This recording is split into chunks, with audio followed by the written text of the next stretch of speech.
na shakara. I go beat you, go be like we get accident. Na shakara. I think there's far too much pressure put on straight couples to save the black family.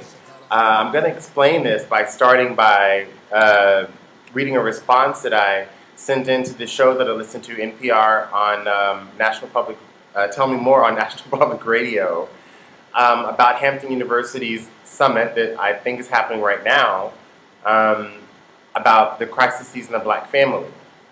I said there's far too much pressure placed on the heterosexual couple. We preach that it takes a community.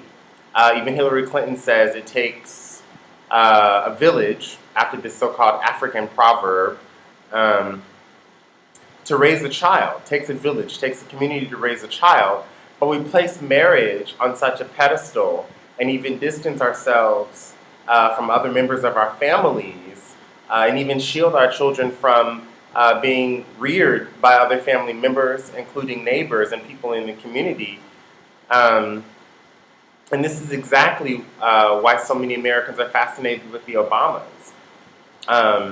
Not just that you have this married couple that's intact, but that you have that he didn't, marry a Barbie doll, that the president didn't marry a Barbie doll, that Michelle is outspoken, that their mother moved in to the White House with them, that we saw extended family members on stage at the inauguration.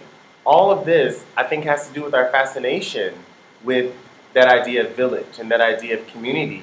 And yet, at the other extreme, our pop culture every day says, just look at our neighborhoods. You have this married couple, and anything outside of that is somehow strange. So living with your parents after a certain age is strange, or your parents living with you, or we almost have to excuse it like, oh, I'm taking care of such and such. But the reality is, this places the heterosexual couple on such a pedestal as if they're somehow outside of the project of family, and also the influence of family. Even so much so that all those people who come to your wedding, they should also pledge to be next to you when you have problems, when you two as a couple have to negotiate the things that people negotiate in couples. And so in this interview, there was a point when the host, Michelle Martin, asked the professor from Hampton, Dr. Malone Tolan, about same-sex marriage. And the professor just really, skirted, oh, I'm not addressing that, or we're talking about this. But that is it, is that you're saying that family is only this and must be guided by this, household, as opposed to a council of elders, as opposed to I can talk about, the Dogon people. They have a council of elders. People meet by age cohorts, very typical in many parts of Africa, where many communal decisions are made by age cohorts, age and gender cohorts. So to give the heterosexual couple this responsibility, I think, is to really give people too much. Sure, schools should not have to be the ones that are so-called parenting exclusively. It should be a partnership, which is why we have PTAs. At my school, we had a PTSA. Different forums for people to have dialogue about this project of building community, not just, educating kids, not just rearing kids, not just, preparing tomorrow's leaders, but really cultivating a community. And I think that's what schools have to shift towards being more and more, as community projects, and not just a place where kids are dumped, by parents, and babysat by teachers and bad administrators who don't even reflect upon it. And so I think our narrowness around family also relates to the next issue that I wanted to discuss. And that's this idea, interestingly, was also prompted by another discussion on the same show about kids coming out in middle school. I've given, on several accounts, I've given examples of my own experiences, but I'd like to really just tie that in quickly, because I talk about my experience of being fired from a middle school by a middle school teacher, a principal, who, when she's telling me this, she says, I'll keep this quiet, and we only let the staff know, the office staff know, and as if I should be ashamed of this. And she accused me of improperly fraternizing with kids.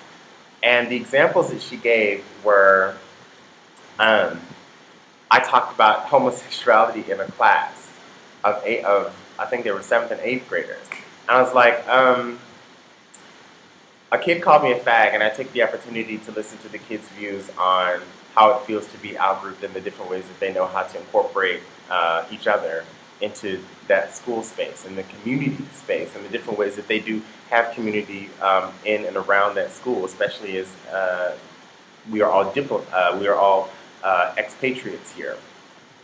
But that had happened over a year ago, and then in the course of speaking about this with the high school principal, they found out that I talked about homosexuality in a high school class. And it was funny because as I was sitting there listening, as this woman was saying, we're letting you go, I was not shaken, and she noticed that I was not shaken, and she asked me, and I said, well,